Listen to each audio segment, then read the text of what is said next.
Hello, good afternoon. My name is Eva Loth, and I'm a professor of cognitive neuroscience at the Institute of Psychiatry, Psychology and Neuroscience at King's College London. A few weeks ago, I gave a seminar on what types of biomarkers do autistic people want or perhaps not want. And it's a project, an ongoing project that explores community views on different types of biomarkers for different clinical applications. What I was going to cover in this talk is, first of all, an overview of what are biomarkers, and I'm going to give you a little bit about the history and the concept of biomarkers in precision medicine. I'm then going to give you some examples of ongoing research as part of AIMS-2-TRIALS and outline a community project with autism representatives.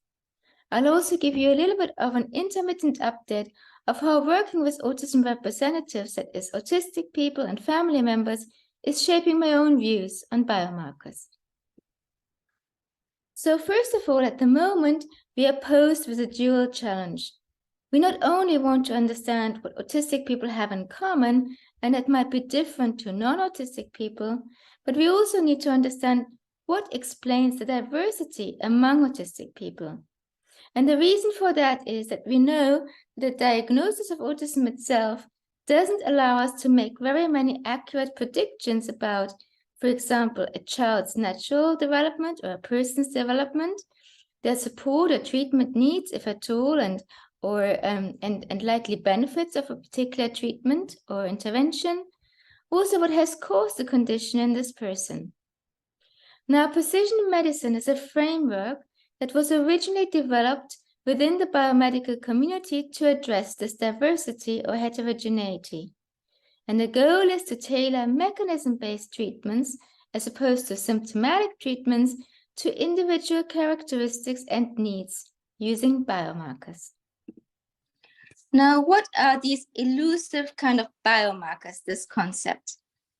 At some level, a biomarker can be any kind of test or measure that helps a professional, like a clinician, to make clinically relevant predictions about a person based on some biological characteristics.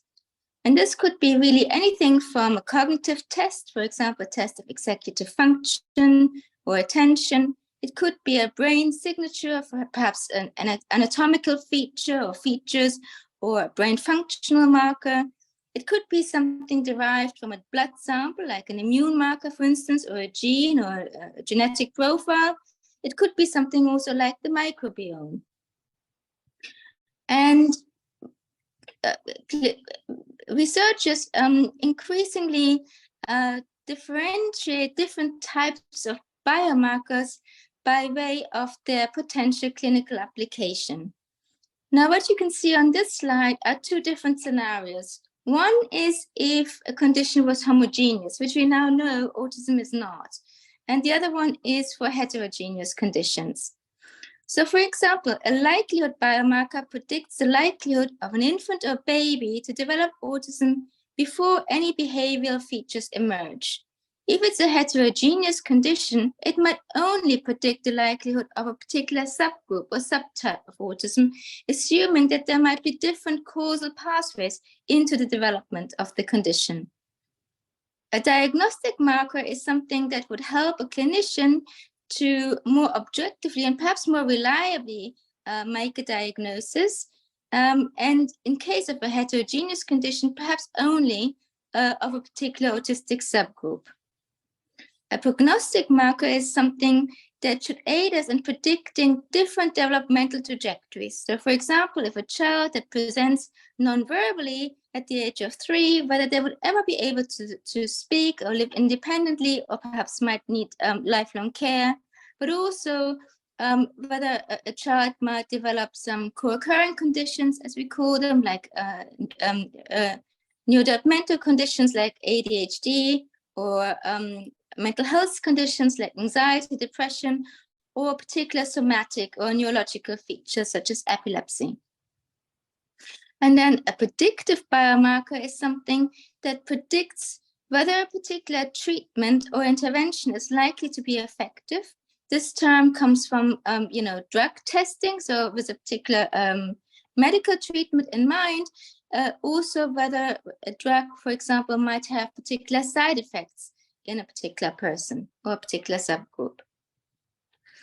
All right, so we've started this endeavor to develop precision medicine for autism some 10, 11 years ago in the context of the EU AIMS consortium, which was a public-private partnership to both identify new treatment targets and also identify biomarkers. And we have then extended that within our AIMS-2-TRIALS consortium, which is ongoing, and with a relative shift from preclinical work to more work with natural history studies and also with clinical trials.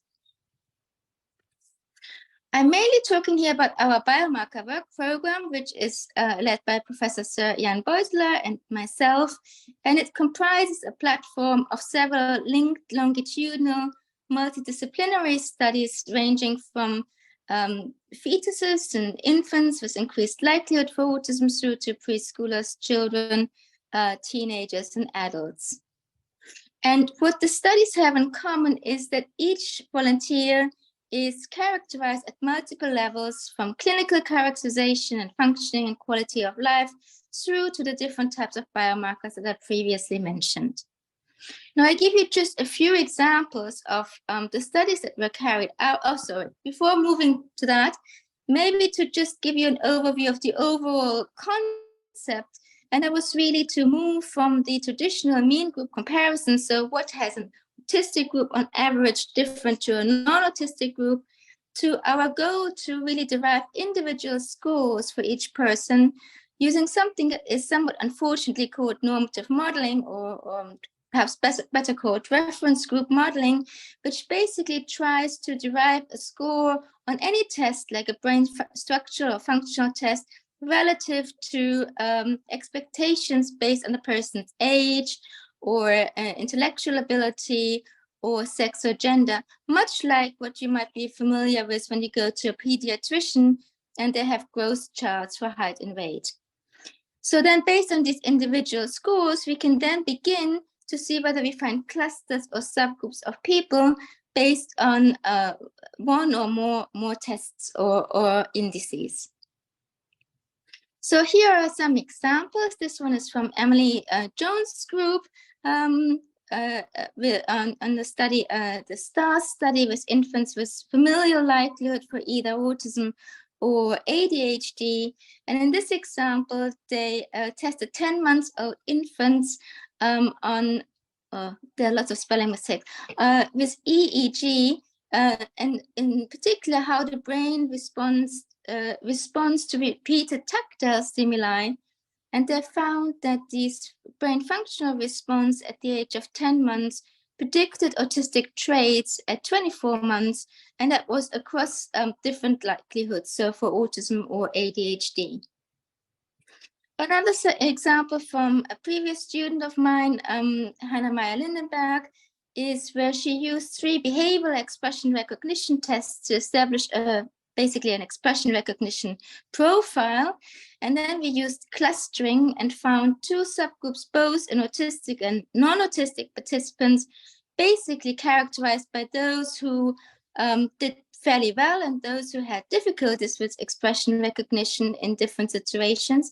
And what was critical was that these expression recognition subgroups explained social features almost 3 times better than intellectual disability alone, which sort of opened the question whether perhaps some autistic people, as well as non-autistic people, might benefit from some kind of training or intervention in recognizing emotions from faces.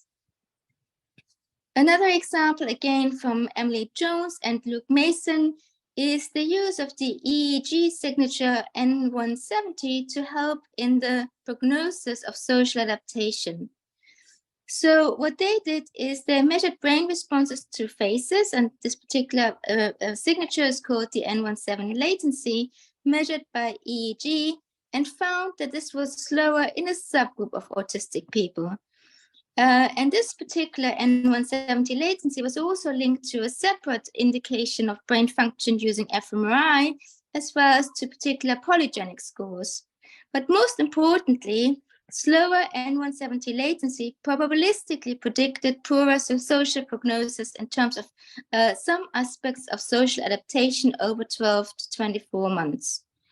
And then it was shown in simulations that incorporating this N170 response improved power for clinical trials, so to selectively recruit participants who might benefit from interventions or help with social functioning. So as a summary, what we've done so far in AIMS-2-TRIALS, we really were focusing on the scientific, pre-analytical and analytical validation for our tools to increase robustness and reproducibility as well, so that any tests or measures we use could be used in the future, perhaps in clinical trials or in clinical practice. And in doing so, we also collaborated with scientists across the pond in the US from the ABCCT and the Pond Consortium, as well as with regulatory authorities to make sure or to understand what are the requirements for a test to be so-called qualified for biomarker use. Now, I'd like you to stop here and close your eyes for a second and imagine that we would find a validated biomarker that has these characteristics. It doesn't stop here then, because then we will want to take this biomarker into the clinic, into clinical practice for the different purposes that I have mentioned before. And for that, it's important to understand whether the people for whom these biomarkers are intended actually want to have them, whether they're acceptable, and also how practically feasible it is for these tests to be done. So in AIMS-2-TRIALS, we have a work package that includes autism representatives. This is led by the Cambridge group, Simon Baron-Cohen, and several of his amazing collaborators, including Molly, Eliza, Schiffer, and Tracy, who's now fortunately left. And we have about 40 plus autism representatives, including autistic people, parents and family members, as well as autistic researchers. And there are a number of different working groups that involves autistic representatives, and I'm now talking about our biomarker working group. So at the moment, we are in the pilot phase of this project to get to explore community views on the scientific, practical, and ethical questions of different types of biomarkers for different clinical applications. And I was not only interested in the responses from 6 AREPs with either first and or second person experiences, but I was also interested whether the interview seemed right to them, whether we were asking the right questions, whether the questions were meaningful, or whether we might have missed important areas. Then in the future, the idea is to carry out more qualitative interviews, and to then, in a third step, to transform the qualitative interviews in a more quantitative survey so that we can get a more representative sample across different autistic and neurodivergent communities. So what I was asking people to do so far is to look at this kind of cube with the 3 dimensions: type of biomarker, so what's the biological characteristic of the test that we are doing, from cognition through to genomics, what's the clinical application, and what's the outcome? What do we want to predict? Is it core features? Is it neurodevelopmental, neuropsychiatric features, or medical features? And so you can see there are a great deal of different scenarios that come out of this way of splitting it into these 3 dimensions. And I'm giving you some examples. I can't read my slides very well. Starting off with the situation of using either brain imaging or cognitive tests as likelihood markers. And the first question I was asking was, from what level of probability would a likelihood predictor be meaningful for you? And here a range of different responses from different people. One person said from 50% for sure, even lower, 25%, 1 out of 4. The younger the children are, the more you can be adaptive as a parent and you can prepare yourself. Another person made the distinction between their perspective. If I come from a professional view, it will be good to have a likelihood marker in the range of 25%. But as a mother, without understanding the scientific background, I would never go for a child of a few months or up to 2 years to have an MRI without having traits in the family. So they also made a difference between whether or not there was already a family member with autism. In all honesty, if it's that one of the parents is autistic or has autistic traits, the child should be monitored. Another person said, for me, I would only want to know if particular interventions are available. If it's like predictors of getting a heart attack in 10 years, if it doesn't change anything for me, I wouldn't want to know. But if a child with autism that cannot speak and something that could be given to my child, then I would do the MRI or EEG. But it's not correct to tell children that the likelihood is unless there's a really good outcome. And another person emphasized that false negatives could be a problem because they may prevent access to support for many years. Then, from a practical perspective, I was asking, within the first 2 years, would you be willing to go to the hospital to have MRI or EEG scans every year or every 6 months or 3 months or even monthly? Or would you be willing for your child to complete tablet tasks at home, perhaps with eye tracking? One person said once a year or every 6 months, because as a parent, every time you have anxiety to go to the hospital. If it's home, you create a safe environment. Then parents would do it even once a month or more if it's a tablet and playing a game. Another person said, many of our parents without autism in the family don't see the need to get a diagnosis at first. They don't like extra medical tests if they're not necessary. If someone says they're having an MRI or EEG, it's a very scary place. On the other hand, it's very tiring for families with neurodivergent children to go there and perhaps have a meltdown. Another person said, I think for every child, it's important not to get tested too often because of developmental concerns. It has an effect on a child if they are singled out for a test. On the other hand, if the test is covert, like eye tracking and tablet, it's less of an intervention, a disturbance. And another person asked, it would be very expensive. Can families actually afford it?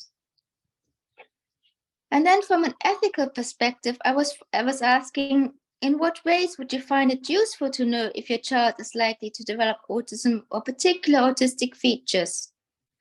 And also, one reason for early detection is to enable early intervention. What are your views on early intervention of specific features versus preemptive intervention? Or does your view differ depending on the type of intervention? About early preemptive intervention, someone said, having modifications from the start is probably not a good idea because you don't know what the issues are. If you take away stimuli like sensory input for a child that potentially doesn't have the issue, it would also mean that the child doesn't learn how to cope with those stimuli. You would make the environment far too protective. Another person said, if it's low risk and high gain, like for example, executive function training, then do it for all. And another person said, intervention is a loaded word, more guidance for the parents to see signs of distress. And about early targeted intervention, if you start early on the basics at the roots, there was never a negative experience because you offer to the child how to developmentally go from the point they are. But if you start from ABA, which is no good for us, I don't do ABA. I make the child's surrounding applicable to the child's needs, not my needs.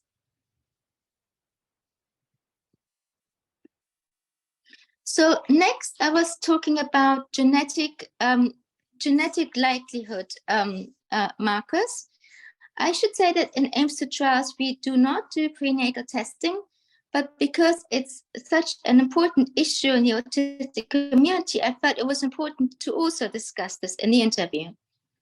So for prenatal testing, there was a difference made between tests for rare genetic syndromes, which are often not inherited, versus polygenic tests, which are probably scientifically less likely.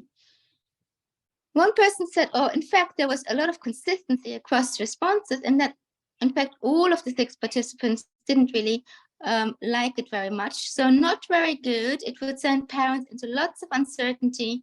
If you're causing anxiety prenatally, it will also have an effect on the child. There's no good decision you could make out of prenatal testing.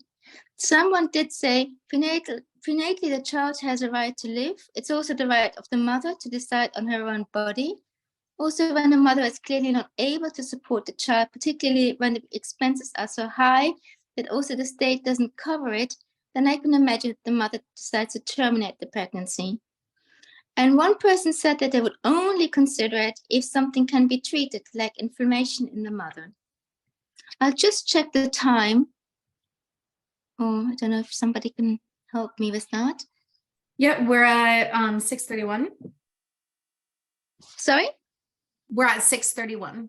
Okay.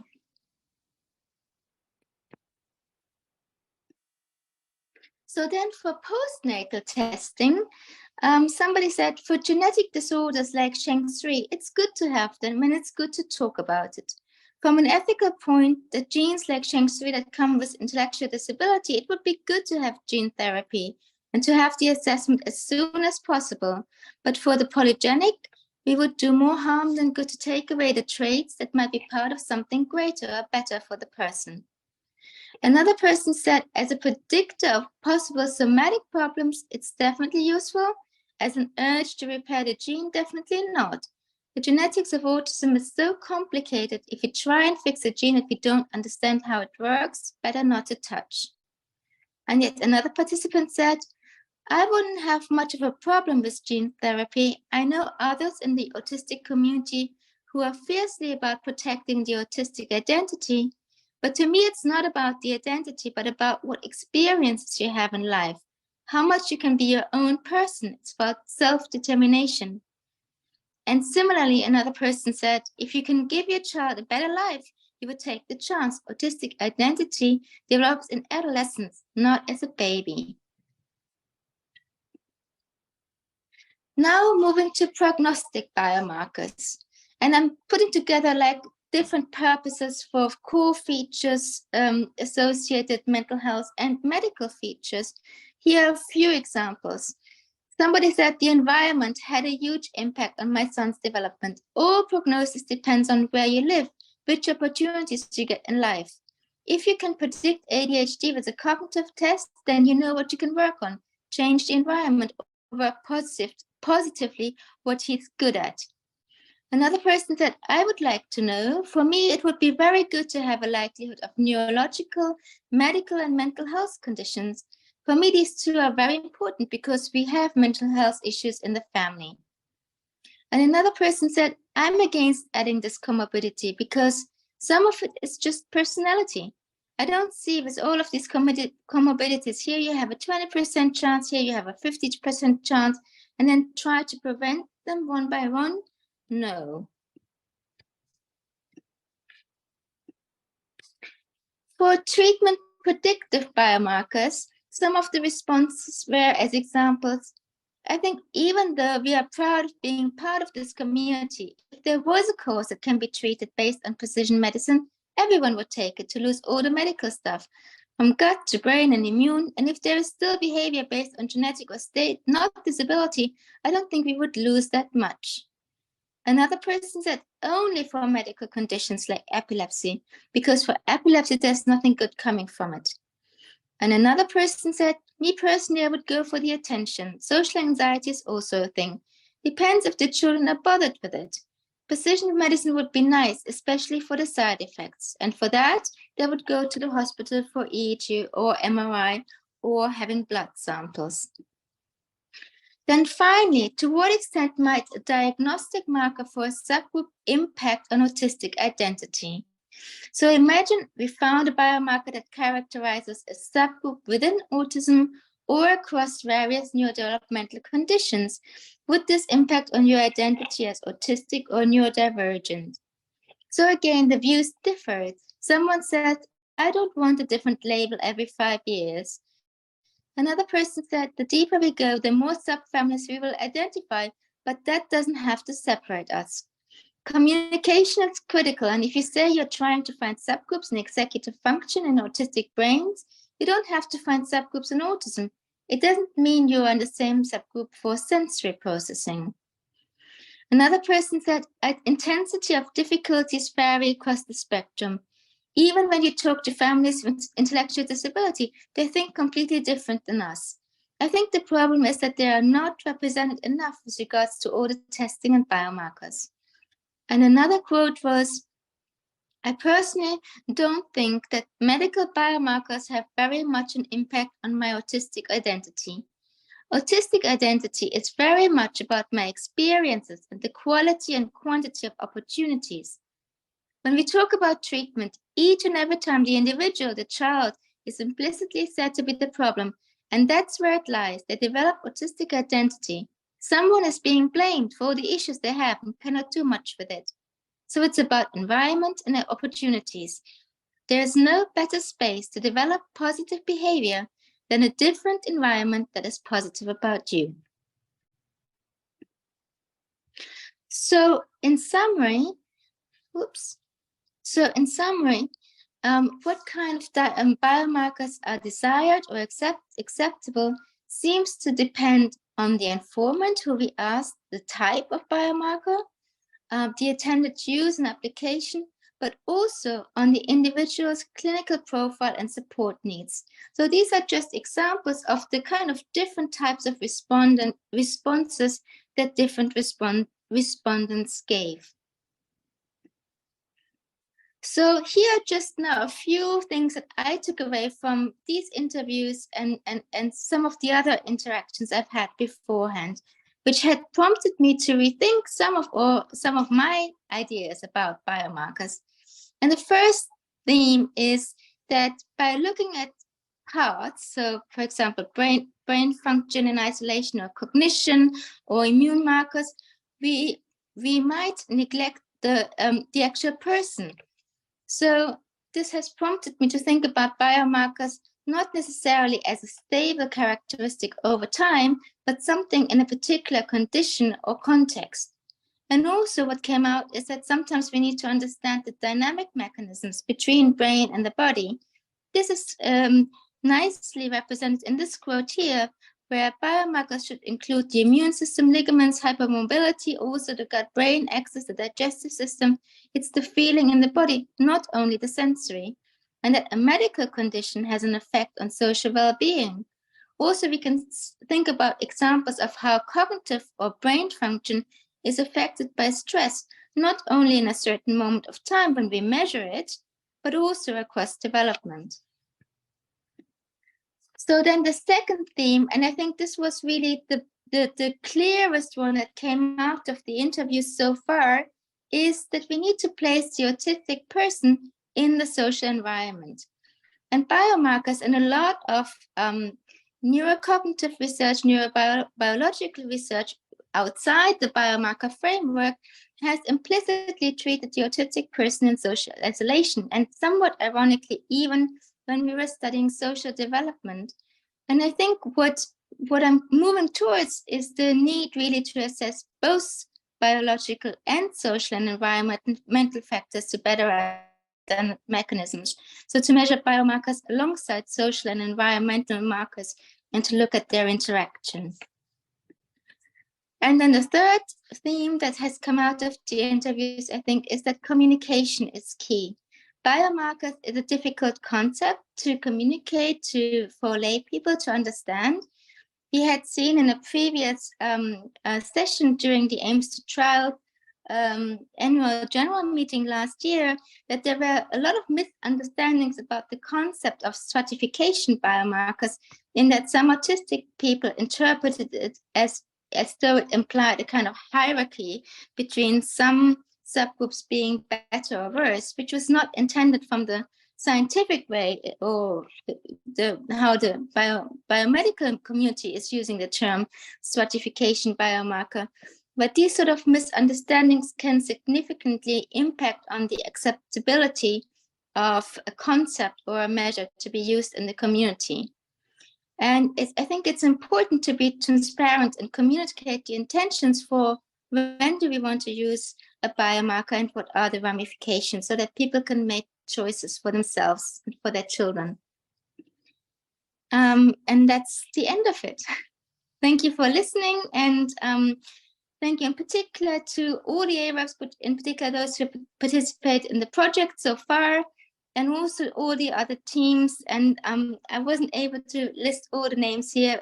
There are many from our various different biomarker programs.